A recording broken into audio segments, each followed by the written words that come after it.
আমরা এইখান থেকে হচ্ছে মাইটোসিস কোষ বিভাজনটা ফুলটা আমরা শুরু করতেছি। এক ভিডিওতে আমরা ফুল হচ্ছে এই মাইটোসিস ধাপটা শেষ করাই দিব।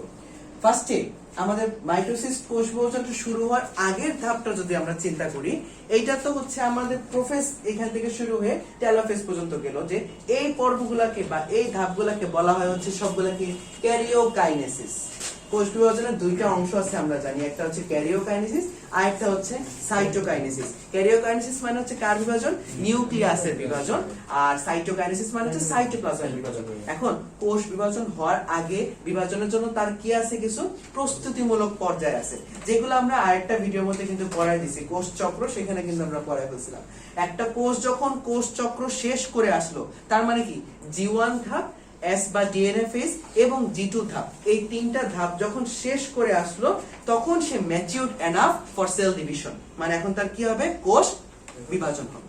তাইলে এই কোষ বিভাজনের আসার পর তার প্রথম যে ধাপটা, এই প্রথম ধাপটা হচ্ছে তার প্রোফেজ। প্রো মানে বুঝবা যে এখানে আদি কোনো কিছু আছে। প্রোফেজ হচ্ছে আমাদের এই কোষ বিভাজনের প্রথম ধাপ। এই ধাপের মধ্যে আস্তে আস্তে করে আমাদের হচ্ছে এই যে ক্রোমোজোম এবং তার দুই পাশে হচ্ছে মাঝখানে হচ্ছে সেন্ট্রোমিয়ার এবং তার দুই পাশে হচ্ছে কিছু ক্রোমাটিডের মতন দেখা যায় এই ধাপের মধ্যে। আমরা যদি এর আগের ধাপটার কথা চিন্তা করি, মানে ইন্টারফেস চলাকালীন অবস্থায় যদি আমরা ক্রোমোজোমের কথা চিন্তা করি বা নিউক্লিয়াসের কথা চিন্তা করি, তখন কিন্তু নিউক্লিয়াসটা এরকম ছিল। মানে সেখানে কিন্তু আমার ক্রোমোজোমগুলো ক্রোমাটিন তন্তু হিসেবে একসাথে ছিল। এখন কিন্তু তাদেরকে আমরা একটু আলাদা আলাদা করে দেখতে পারতেছি। কেন তাদেরকে আমরা আলাদা করে দেখতে পারতেছি? কারণ তাদের মধ্যে প্রথম যে পয়েন্টটা কি হয়েছে, তাদের মধ্যে জল বিয়োজন হয়েছে। তাহলে এখন আমার মনে প্রশ্ন, জল বিয়োজন যদি হয় তখন কেন এদেরকে দৃষ্টিগোচর হবে? আর তাহলে এটা আমাদের মাথায় রাখতে হবে, জল বিয়োজন হইলে যদি দৃষ্টিগোচর হয়, মানে এদেরকে যদি আলাদা আলাদা করে দেখা যায়, তার মানে জল যোজন যখন ঘটবে তখন এদেরকে আর আলাদা করে দেখা যাবে না, এরা আবার কি হয়ে যাবে? একসাথে হয়ে যাবে। আমরা একটু অন্যরকম একটা উদাহরণ দিয়ে বোঝার চেষ্টা করি। ইনস্ট্যান্ট নুডলস গুলা পাওয়া যায় না, ম্যাগির যে ইনস্ট্যান্ট নুডলস গুলা, অথবা হচ্ছে তোমরা যে কোকোলা যে স্টিক নুডলস গুলা, লম্বা লম্বা লম্বা লম্বা কিছু হচ্ছে নুডলস থাকে, যে এগুলোর কথা যদি আমরা চিন্তা করি, এই যে লম্বা লম্বা নুডলস গুলা, এগুলাকে যখন আমরা পানি দিয়ে দিই, এগুলার যখন আমরা পানি মিক্স করে দিই, যখন আমরা সিদ্ধ করি, তখন দেখবো এগুলো সবগুলো একসাথে হয়ে গেছে, নুডলস গুলো একসাথে হয়ে গেছে, মিক্স হয়ে গেছে, তাই না? আর যখন তাহলে এদের যদি আমরা পানি দিতেছি বা পানি মিক্স করতেছি, যখন পানি যখন যোজন করতেছি, তখন তো এরা আবার একসাথে হয়ে গেছে। মানে এখন আর তাদেরকে কি করতেছে না, আলাদা ভাবে আমরা দেখতে পারতেছি না। তার মানে যদি আমি তার মধ্যে থেকে পানিটাকে সরাই ফেলি, তার মানে তাদেরকে আবার কি করা যাবে? আলাদা আলাদা ভাবে দেখা যাবে। সো এখান থেকে আসলে কি বোঝা গেল, যে জল যোজন যদি হয় তখন এগুলো একসাথে হয়ে যাবে, মানে এদেরকে আলাদা করে দেখা যাবে না। আর জল বিয়োজন যদি করা হয় তখন এদেরকে কি হবে? আলাদা আলাদা ভাবে এগুলাকে ক্রোমোজোম গুলোকে দৃষ্টিগোচর হবে। ওই জন্য আমার ইন্টারফেস ধাপ থেকে যখন আমরা প্রোফেজে আসছি, আমার এখানে কি হয়েছে? এক একটা এই ক্রোমোজোম গুলোকে আমরা আলাদা আলাদা করে দেখতে পারতেছি। এই আবরণটা কি? Nuclear membrane. এবং এই ছোট্ট এটা হচ্ছে নিউক্লিওলাস। নিউক্লিয়ার মেমব্রেন, নিউক্লিওলাস তখন এখানে দেখা যাইতেছে, কিন্তু এদের হচ্ছে আস্তে আস্তে বিলুপ্তি ঘটবে। এরা বিলুপ্তি ঘটতেছে, দেখো আমরা এখানে একদম ফুল এইভাবে দিছি, কিন্তু পরের ধাপে আস্তে আস্তে ডট ডট দিয়ে দিছে, মানে কি আস্তে আস্তে সেটা ফেড হইতেছে, নাই হইতেছে, এবং এই ধাপে আর নাই। সো পরে গিয়ে আমরা পাবো যে একসময় এটা কি হয়ে গেছে? সম্পূর্ণ বিলুপ্তি ঘটে গেছে। এখান থেকে তার বিলুপ্তি হওয়াটা শুরু হলো। এন্ড লাস্টলি এখানে আরেকটা জিনিস হবে, স্পিন্ডলতন্ত্র সৃষ্টির সূচনা। যেহেতু পরের ধাপে আমার এইরকম দেখছে একটা এইরকম শেপের একটা জিনিস আমার তৈরি হয়েছে, পরের ধাপে যেহেতু তৈরি হয়েছে, তাহলে আগের ধাপের মধ্যে আমরা লিখবো হচ্ছে এটা তৈরি হতে থাকে। এরকম কিন্তু ম্যাক্সিমাম কিগুলোর ক্ষেত্রে যখন আমরা হচ্ছে দেখবো পরেরটা লিখতেছি, আগেরটাতে আমরা লিখবো এটা হতে থাকে, ঠিক আছে? তো এর পরের ধাপে স্পিন্ডলতন্ত্র যেহেতু সৃষ্টি হয়ে গেছে বা স্পিন্ডল যন্ত্র সৃষ্টি হয়ে গেছে, আগের ধাপে লিখবো আমার এই ধাপে স্পিন্ডলতন্ত্র সৃষ্টির সূচনা হয়। এই একটু কিছু জিনিস লিখলে আমাদের প্রোফেজ ধাপটা শেষ। প্রোফেজ ধাপটা শেষ করার পর ওরা ঢুকবে হচ্ছে প্রোমেটাফেজ। প্রোমেটাফেজ ধাপটা মনে রাখবা শুধুমাত্র হচ্ছে কিসের জন্য? আমাদের মেটাফেজের মাইটোসিসের জন্য। আমাদের কিসের মধ্যে? মিওসিসের মধ্যে কিন্তু কোনো প্রোমেটাফেজ ধাপ নাই। প্রোমেটাফেজ ধাপের শুরুতে আমাদের এখানে কি হয়েছে দেখো, একটা স্পিন্ডল যন্ত্র সৃষ্টি হয়েছে। এখন একটা ঝামেলা, এখানে একটা লিখে দিচ্ছিলাম স্পিন্ডল তন্তু, এখন দেখলাম স্পিন্ডল যন্ত্র। তাহলে স্পিন্ডল যন্ত্রটা কোনটা, তন্তুটা কোনটা? এই যে ফুল জিনিসটা, ফুল যে জিনিসটা, এই ফুলটা মিলে হচ্ছে একটা স্পিন্ডল যন্ত্র। আর যদি আমরা এটাকে আলাদা আলাদা করে চিন্তা করি, তখন সেটা হচ্ছে স্পিন্ডল তন্তু, ঠিক আছে?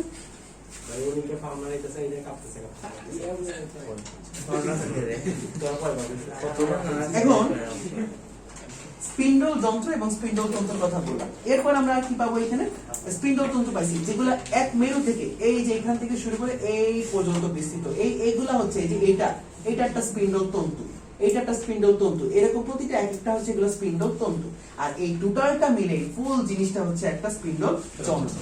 আমার স্পিন্ডল যন্ত্র আমরা পাইলাম প্রো মেটাফেজ ধাপের মধ্যে। যদি জিজ্ঞেস করা হয় এই স্পিন্ডল যন্ত্র বা স্পিন্ডল তন্তু সৃষ্টির সূচনা ঘটে কোথায়, তখন সেটা সূচনা ঘটে হচ্ছে এখানে, আর সেটা পরিণত প্রাপ্ত হয় হচ্ছে প্রো মেটাফেজ ধাপে গিয়ে। এখন যে স্পিন্ডল যন্ত্রগুলো তৈরি হইলো, তখন ক্রোমোজোম গুলার একটু এই স্পিন্ডল যন্ত্র দিকে চলতে, আরে কি আসছে এখানে, নতুন নতুন কি জানি দেখা যেতেছে এখানে। তো এই যে ক্রোমোজোম গুলা আছে, এই ক্রোমোজোম গুলা কিসের প্রতি অ্যাট্রাক্টেড হয় বা কিসের প্রতি আকর্ষিত হয়? স্পিন্ডল তন্তুগুলোর প্রতি আকর্ষিত হয়, এবং এই যে ক্রোমোজোম গুলা সেগুলো স্পিন্ডল তন্তুর সাথে গিয়ে যুক্ত হয়। এখন একটা জিনিস চিন্তা করো তো, এখানে স্পিন্ডল তন্তু আছে কয়টা? একটা, দুইটা, তিনটা, চারটা, পাঁচটা, ছয়টা। কিন্তু কয়টার সাথে আমার ক্রোমোজোম যুক্ত আছে? চারটার সাথে ক্রোমোজোম যুক্ত আছে। যে ক্রোমোজোম গুলার যে স্পিন্ডল তন্তুগুলোর সাথে আমার কি যুক্ত আছে রে? ক্রোমোজোম যুক্ত আছে, ওই স্পিন্ডল তন্তুগুলো বলা হচ্ছে অ্যাট্রাকশন ফাইবার। অ্যাট্রাকশন ফাইবার, অথবা এই অ্যাট্রাকশন ফাইবারকে আমরা শর্ট করে কি বলতে পারি? Traction fibre. কেন এটা ট্র্যাকশন? কারণ হচ্ছে এদের মধ্যে এসে আকর্ষণ হয়েছে। কার আকর্ষণ হয়েছে? ক্রোমোজোম গুলো আকর্ষণ হয়েছে, ক্রোমোজোম গুলো এসে এদের সাথে যুক্ত হয়েছে। এখান থেকে নামটা আসছে আকর্ষণ তন্তু, বা ইংলিশে এটাকে বলতেছি আমরা ট্র্যাকশন ফাইবার। আচ্ছা, এখন আমার একটা কথা হচ্ছে, এই যে ক্রোমোজোমটা আমরা ফার্স্ট চ্যাপ্টারে যখন পড়ছিলাম ক্রোমোজোমের গঠনটা পড়ে আসছিলাম। ক্রোমোজোমের গঠনটা যেহেতু আমাদের এটা ছবিটুকু শেষ, আমরা একটু যদি হালকা একটু মুছে এখানে ক্রোমোজোমের গঠনটার কথা একটু বলি। তোমরা নিশ্চয়ই এরকম একটা ছবি দেখছিলা ক্রোমোজোমের দিকে, তাই না? আমি কোন রকম একটা আপাতত আঁকতেছি, এইরকম একটা ক্রোমোজোমের একটা ছবি ছিল, যেখানে এই মাঝখান বরাবর এই জায়গাটুকুর মধ্যে একটা জিনিস ছিল যেটাকে বলতেছিলাম আমরা কাইনেটোকোর, আর এই এরিয়াটুকু ছিল হচ্ছে সেন্ট্রোমিয়ার এরিয়া। এখানে একটা ছোট্ট একটা জিনিস থাকে, একটা প্রোটিন থাকে, যেটাকে বলতেছি আমরা কাইনেটোকোর। এটার ইম্পর্টেন্সটা কি? এখানে লিখলাম যে কাইনেটোকোর ওয়ার্ডটা। ধরো এই পার্টিশনটা, এই ওয়ালটা বা এই বোর্ডটা হচ্ছে আমার স্পিন্ডল তন্তু, আর আমি হচ্ছে ক্রোমোজোম। তা আমার ক্রোমোজোম গিয়ে হচ্ছে কার সাথে যুক্ত হবে? স্পিন্ডল তন্তুর সাথে যুক্ত হবে। আমার কি ফুল বডিটা কি এইভাবে যুক্ত হওয়ার দরকার আছে? একটা ছোট অংশ যুক্ত হইতে হয়েছে। আমি যদি জাস্ট পেটটুকু দিয়ে যদি আমার বডির সাথে এটা কানেক্ট থাকে, তাহলে তো আমি যুক্ত হইলাম, তাই না? তো এখন হয় কি, এই যে ক্রোমোজোম গুলা যে এখানে স্পিন্ডল তন্তুগুলোর সাথে যুক্ত, এটা ফুল ক্রোমোজোম, মানে ফুল ক্রোমোজোমের অংশটুকু কার সাথে যুক্ত থাকে না? স্পিন্ডল তন্তুর সাথে যুক্ত থাকে না। ক্রোমোজোমের একটা ক্ষুদ্র অংশ, এই যে যেটাকে কি বললাম আমরা? কাইনেটোকোর। এই কাইনেটোকোর নামক অংশটা হচ্ছে কার সাথে যুক্ত থাকে? আমার ক্রোমোজোমের সাথে যুক্ত, স্পিন্ডল তন্তুর সাথে যুক্ত থাকে। ঠিক আছে? তো এটার ইম্পর্টেন্স হচ্ছে সে কি হয়? এই স্পিন্ডল তন্তুর সাথে যুক্ত হয়। বাকি তাইলে যেতে আমাদের কাইনেটোকোরটা যুক্ত হইতেছে, তুমি একটা জিনিস চিন্তা করো, এই কাইনেটোকোরটা অ্যাটাচ, বাকি ফুল বডি তার ওপেন আছে, তাহলে এই ফুল বডির মুভমেন্ট হইতে পারবে না।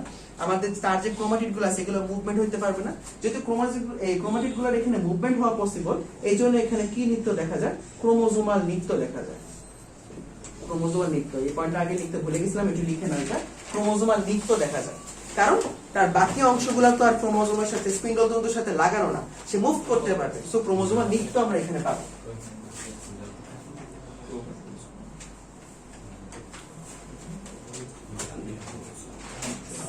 গেল ক্রোমোজোমাল। এবার আমরা একটু দেখি, যদি আমরা এই ধাপের দিকে তাকাই, এরা কিন্তু এক একজন এক এক জায়গায়। কেউ এই মেরুর দিকে, এই দুইটা অঞ্চলে কি বলে রে? মেরু অঞ্চল। মাঝামাঝিটুকু হচ্ছে বিষুবীয় অঞ্চল বলে। এক একজন এক একটা জায়গায়, তাই না? এরা সবাই কি হচ্ছে থাকে পরে আস্তে আস্তে বিষুবীয় অঞ্চলের দিকে চলে আসতে থাকে। আর মেটাফেজের যখন আমরা শুরুতে যাবো, দেখবো সব আমার হচ্ছে একটা লাইন বরাবর চলে আসছে। সেটা কোন অঞ্চল? বিষুবীয় অঞ্চলে চলে আসছে। এই যে মেটাফেজ ধাপে গিয়ে সব ক্রোমোজোম গুলা বিষুবীয় অঞ্চলের দিকে বিন্যস্ত হতে থাকে। এই জিনিসটাকে বলা হয় মেটাকাইনেসিস।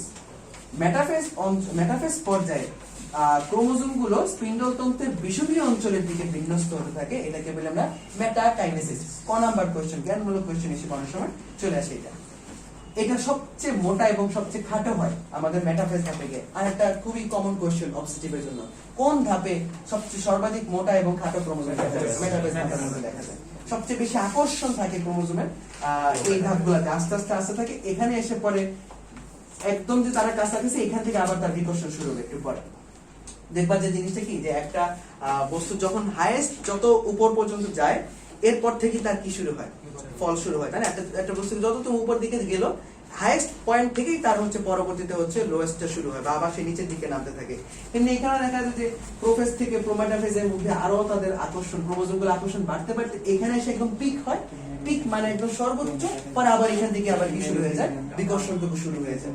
এখন বিকর্ষণটুকু যে শুরু হয়, আচ্ছা এর আগে আরেকটা জিনিস রয়ে গেছে কনডেনসেশন বা ঘন ঘন হওয়া। এগুলা এই ক্রোমোজোম গুলার মধ্যে, ক্রোমোজোম যদি আমরা বলি, ক্রোমোজোম গুলার ভিতরে কি আছে রে, এই যে এরকম কিছু সূত্র আছে না, যেটা আমরা কি বলি ক্রোমাটিন বলি না, এই ক্রোমাটিন গুলা খুব ঘন হতে থাকে। একদম ক্রোমাটিনের মধ্যে দুইটা টাইপ আছে, তোমরা পড়ছিলাম মনে হয়। কিন্তু আমি যেরকম একদম হালকা করে যদি দিই, এটা বলা হচ্ছে ইউক্রোমাটিন। আর এই ক্রোমাটিনটাকে যদি আমরা একটু ঘন করে দিই, তখন সেটাকে বলা হচ্ছে হেটারোক্রোমাটিন। তো এইগুলা যে ক্রোমোজোম, এই ক্রোমোজোম গুলোর ভিতরে এই ক্রোমাটিন তন্তুগুলো আরো ঘন হতে থাকে।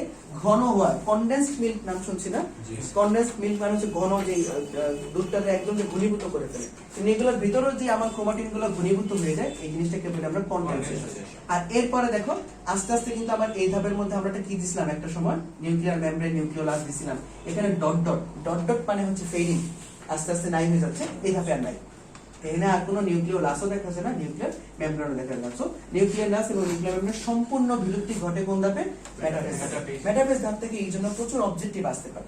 এবং মাইটোসিসের যদি কোনো সিকিউ আসে, মাইটোসিসের সিকিউ এর জন্য মোস্ট ইম্পর্টেন্ট হচ্ছে এই মেটাফেজ ধাপটা। বাকিগুলো আসতে পারে যে কোনো, এই তিনটাই দেখা যায় ইনভেরিয়েবলি পরীক্ষাতে আসছে। বাট যদি বলি একটা সবচেয়ে ইম্পর্টেন্ট, তখন সেটা হচ্ছে মেটাফেজ ধাপটা। এটা সবচেয়ে বেশি একটা পরীক্ষার মধ্যে। আমি কি বললাম যে আমরা একদম যখন পিক, ওই মুহূর্ত থেকে আমাদের হচ্ছে ফল বা পতনের শুরু। এরা যখন একদম একসাথে আসছিল, সবচেয়ে যখন এরা একটার সাথে কানেকশন বেশি, তখন থেকে আবার হচ্ছে এদের কি শুরু হয়ে যায়, বিচ্ছেদ শুরু হয়ে যায়। এদের বিচ্ছেদ যদি শুরু হতে যায়, একটা সমস্যা আছে। এদের দুজনের মাঝখানে তো চিন্তা করো একটা কি আছে রে, এই মাঝখানে পুরোটা কি সেন্ট্রোমিয়ার না? এই যে এই পাশের যে ক্রোমাটিড, এই পাশের যে ক্রোমাটিড, এদের মধ্যে যদি বিকর্ষণ শুরু হয়, ও তো যাইতে চাইবে হচ্ছে ওই পাশে, ওই গুলো আসতে চাইবে এই পাশে। সমস্যা পরে হচ্ছে মাঝখান থেকে সেন্ট্রোমিয়ারটা, এটা একটা মানে কি ওর সাথে যাবে নাকি ওর সাথে যাবে, একটা ঝামেলা হয়ে যায় না মাঝখানে এখানে। তাহলে আমার এই যে এখানে যেহেতু এই সেন্ট্রোমিয়ারটার দুইজনই হচ্ছে সেন্ট্রোমিয়ারটাকে টানতেছে, এই জন্য মাঝখান থেকে গেলে সেন্ট্রোমিয়ারের একটা কি হওয়া শুরু হয়, বিভাজন হওয়া শুরু হয়। সেন্ট্রোমিয়ারের বিভাজনের শুরু হয় হচ্ছে আমার সেন্ট্রোমিয়ার বিভাজনের উৎপত্তি বা বিভাজনের সূচনা। এখান থেকে আমার বিভাজনের সূচনা হওয়া শুরু হবে। আর অ্যানাফেজে যখন আমরা চলে আসবো, একটু আমরা এদিকে দেখি, এদিকে আমার ক্রোমোজোম 1 2 3 4 4টা, এই পাশে দেখি 1 2 3 4 5 6 7 8 ডাবল হয়ে গেছে। ডাবল হইলে মানে নতুন গুলা যেগুলো আছে, নতুন আসা মানে অপত্য ওয়ার্ডটা চলে আসবে এখানে। তাহলে এখানে এই যে একটা সেন্ট্রোমিয়ার এখানে বিভক্ত হয়ে ওই পাশের একজনকে নিয়ে গেছে 2 জন, এই পাশের একজনকে নিয়ে আসছে আরো 2 জন, এই পাশে 2 জনকে আরেকজন নিয়ে আসছে। তার মানে একটা সেন্ট্রোমিয়ার থেকে এখানে 2টা সেন্ট্রোমিয়ার তৈরি হয়ে গেছে না, এই ধাপটুকুর মধ্যে নতুন 2টা তৈরি হয়েছে, মানে এটা আমরা কি বলবো, অপত্য সেন্ট্রোমিয়ার। মাতৃকোষ থেকে নতুন যাই আসে, মাতৃকোষ থেকে অপত্য কোষ, মাতৃ সেন্ট্রোমিয়ার থেকে অপত্য সেন্ট্রোমিয়ার, মাতৃ ক্রোমোজোম এখান থেকে অপত্য ক্রোমোজোম, মাতৃ ডিএনএ এখান থেকে অপত্য ডিএনএ, নতুন যাই আসে এটার নাম হচ্ছে অপত্য, আর যেটা থেকে আসছে সেটা হচ্ছে মাতৃ। এই ধাপে গিয়ে আমার প্রথম আমরা কি দেখতে পারলাম, এগুলো আমার কি তৈরি হয়েছে, একটা অপত্য সেন্ট্রোমিয়ার সৃষ্টি হয়েছে। আর অপত্য সেন্ট্রোমিয়ার গুলোর সাথে সাথে এগুলো কি লাগানো, এই যে ক্রোমাটিড গুলা আগে তো এখানে ছিল একসাথে, এখন তো এরা আলাদা আলাদা হয়ে গেছে, বাপমা থেকে আলাদা হয়ে গেছে। তাহলে এগুলো হচ্ছে এখন আলাদা এক একটা কি ক্রোমোজোম। তাহলে আমার অপত্য ক্রোমোজোমটাও সৃষ্টি হয় এই ধাপে, অপত্য সেন্ট্রোমিয়ার সৃষ্টি হচ্ছে এই ধাপে। খুব ইম্পর্টেন্ট অবজেক্টিভের জন্য এই দুইটাই 80টা মাঝে মধ্যে অপত্য ক্রোমোজোম কোন ধাপে পাওয়া যায়, অপত্য সেন্ট্রোমিয়ার পাওয়া যায় কোন ধাপে। এবং ওদের যে কি করতে থাকে, ওরা আগে তো একসাথে বিষুবীয় অঞ্চলে ছিল, এখন আবার কোন দিকে যাওয়া শুরু করতে থাকে, নিজ নিজ মেরুর দিকে যাওয়া শুরু করতে থাকে। মেরুর দিকে চলনের ক্ষেত্রে ওদের যে অবস্থানটা থাকে সেন্ট্রোমিয়ার আগে থাকে, সেন্ট্রোমিয়ারের পিছনে পিছনে থাকে হচ্ছে তোমার ক্রোমাটিড গুলা বা বাহক গুলা হচ্ছে পিছনে পিছনে থাকে। আগে থাকে হচ্ছে সেন্ট্রোমিয়ার গুলা, আগে সেন্ট্রোমিয়ার যায়, পিছনে পিছনে হচ্ছে এই বাহক গুলা যাইতেছে। এখন এই যে ক্রোমোজোম গুলোর অবস্থানের মধ্যে অনেক টাইপের শেপ দেখা যায়। কখনো কখনো দেখা যায় সেন্ট্রোমিয়ারটা মাঝখানে আছে এবং দুই পাশে এই দুইটা হচ্ছে আমার ক্রোমাটিডের বাহু দুইটা, তখন এইটার শেপটাকে বলে হচ্ছে আমরা তোমার মেটাসেন্ট্রিক। কখনো আবার দেখা যায় এই ভি এর মতন যে শেপটা এইরকম, কখনো দেখা যায় যে এই মাঝখান বরাবর এইভাবে আমার সেন্ট্রোমিয়ারটা আছে, তখন সেটাকে বলে হচ্ছে আমরা সাবমেটাসেন্ট্রিক। কখনো দেখা যায় যে এইভাবে পড়ে আছে, তখন সেটা হচ্ছে অ্যাক্রোসেন্ট্রিক, আবার কখনো হচ্ছে এইভাবে আছে, তখন সেটাকে বলেছে আমরা টেলোসেন্ট্রিক। এই ধাপগুলা বা এই VLGI মনে রাখবা, VLGI তোমার মাইটোসিস হোক, মায়োসিস 1 মায়োসিস 2 যেখানেই হোক না কেন, অ্যানাফেজ মানে সেখানে আমার VLGI এই দশকগুলো থাকে। মায়োসিস 1 এও পাবো আবার আমরা VLGI আছে, মায়োসিস 2 থেকে আবার আমরা দেখবো VLGI আছে। অ্যানাফেজের আরেকটা নাম হচ্ছে কিন্তু গতি পর্যায়। এই অ্যানাফেজ ধাপটা কখন শেষ হবে? যখন ক্রোমোজোমগুলো যেতে যেতে একদম আমার মেরুতে চলে আসবে। এই ক্রোমোজোমগুলো যেতে যেতে একদম যখন মেরুতে চলে আসে, তখন হচ্ছে আমার কি হয়ে যাবে, অ্যানাফেজ ধাপ শেষ। মেরুতে আসার পর এই দিক থেকে অনেকগুলো যেতেছিল, এই দিক থেকে ওই যে এরা সবাই যেতেছিল এদিক, হ্যাঁ সবাই যখন একসাথে ধরো এই জায়গাটুকুর মধ্যে সবাই একসাথে পৌঁছায় গেল, পৌঁছানোর পর এগুলো আবার একসাথে কি হয়ে যাবে, এখন আবার কয়েল হয়ে যাবে বা আবার হচ্ছে কি হয়ে যাবে, তোমার এখন পেঁচায় যাবে। এরা যখন আবার একসাথে পেঁচায় যাবে তখন আবার এগুলা কি হয়ে যাবে রে, ক্রোমাটিন ফর্ম হয়ে যাবে। এই পাশের গুলা কি বসে থাকবে নাকি? এরাও তো এদিকে দেখতেছে, এরা গিয়ে আবার এখানে পেঁচায় যাবে, একসাথে পেঁচায় এরা আবার কি তৈরি করে ফেলবে, ক্রোমাটিন তন্তু তৈরি করে ফেলবে। ক্রোমাটিন তন্তুরে দেখেই যে নিউক্লিওলাস আগে আস্তে আস্তে কি হয়ে গেছিল, বিলুপ্ত হয়ে গেছিল, ওই নিউক্লিওলাস, ওই নিউক্লিয়ার মেমব্রেন, নিউক্লিওপ্লাজম সব আবার এখানে চলে আসবে। তার মানে এখন আমার যে ছবিটা পাবো, সেই ছবিটা পাবো আমরা হুবহু কার ছবির ডাবল ছবি, প্রোফেজে আমরা যে ছবিটা পাবো সেটা ঠিক দ্বিগুণ ছবিটা হচ্ছে পাবো। প্রোফেজ না, আসলে ইন্টারফেজে যে ছবিটা, সেটা দ্বিগুণ ছবিটা দেখা যাবে হচ্ছে এখানে। আর বর্ণনা যখন হবো তখন বলবো প্রোফেজের ঠিক উল্টা। প্রোফেজে হয়েছিল কি, জলবিয়োজন, যে কারণে এদেরকে একদম স্পষ্ট করে দেখা গেছিল, এরকম স্পষ্ট করে করে দেখা গেছিল, তাই না? এখন হচ্ছে ঠিক উল্টাটা, জলযোজন যেহেতু ঘটছে, কি বলছিলাম, জলযোজন যদি ঘটে তাহলে কি হয়ে যাবে, সবগুলো একসাথে হয়ে যাবে। তো এগুলো আবার হচ্ছে এরকম একসাথে হয়ে গেছে, ঠিক আছে? আবার ওই যে নিউক্লিওলাস এবং নিউক্লিয়ার মেমব্রেন আবার কি হয়েছে, পুনরাবির্ভাব ঘটে গেছে। এবং এদের মাঝখানে, দুইটার মাঝখানে একটা কোষ প্লেট তৈরি হয়। কেন কোষ প্লেট তৈরি হয়? কারণ দুইটার তখন সেপারেট হয়ে ঢুকতে হবে। এটা যদি না থাকে তাহলে তো হয়ে যাবে কি, যে কোষ একটা কিন্তু নিউক্লিয়াস হয়ে গেছে দুইটা, ঠিক আছে? এদের মাঝখানে একটা কোষ প্লেট তৈরি হবে। আর ওই যে দেখো স্পিন্ডল তন্তু ছিল রে, স্পিন্ডল তন্তু এখন আস্তে আস্তে কি হয়ে যেতেছে, বিলুপ্ত হয়ে যেতেছে। এরপরে আর কি দেখা যাবে না, স্পিন্ডল তন্তু দেখাই যাবে না, ঠিক আছে? তাহলে এই হচ্ছে আমাদের 5টা ধাপ। এই পয়েন্টগুলা মনে রাখো, পয়েন্টগুলা মনে রেখে পয়েন্ট থেকে লাইন বানাবো, ঠিক আছে? এখন আর তোমাদের এই সময় নাই যে বইয়ের আমরা ওয়ার্ড বাই ওয়ার্ড ধরে ধরে মুখস্থ করে সেটা একদম অ্যাপ্লাই করব। তোমার টার্মটা বুঝতে হবে, জিনিসটা বুঝতে হবে, জিনিসটা বুঝে পরের টার্মটা হচ্ছে বা খাতার মধ্যে গিয়ে ওইখান থেকে হচ্ছে অ্যাপ্লাই করবা। পরিবেশ দূষণতার প্রতিকার রচনা, এখন আর একদম লাইন বাই লাইন মুখস্থ করার কিছু না। হ্যাঁ, পয়েন্টটা মনে রাখতে পারো, মাটি দূষণ, মাটি দূষণের দুই একটা পয়েন্ট মনে রাখতে পারো, যে এই ধাতু দিয়ে ওই ধাতু দিয়ে হচ্ছে প্লাস্টিকের কারণে, তারপর হচ্ছে মাস্কের কারণে, এগুলোর কারণে হচ্ছে মাটি দূষণ হয়েছে। এই দু একটা ওয়ার্ড মনে রেখে বাকিটুক নিজে এক পৃষ্ঠা বানায় লিখে ফেলবে। তবে ল্যাঙ্গুয়েজ এগুলো একটু ঠিকঠাক মতো লিখো, পরীক্ষা খাতার মধ্যে গিয়ে পরে আবার আঞ্চলিক ভাষা লিখে আসবে, ঠিক আছে? ওকে, তাহলে মাইটোসিস পারবা?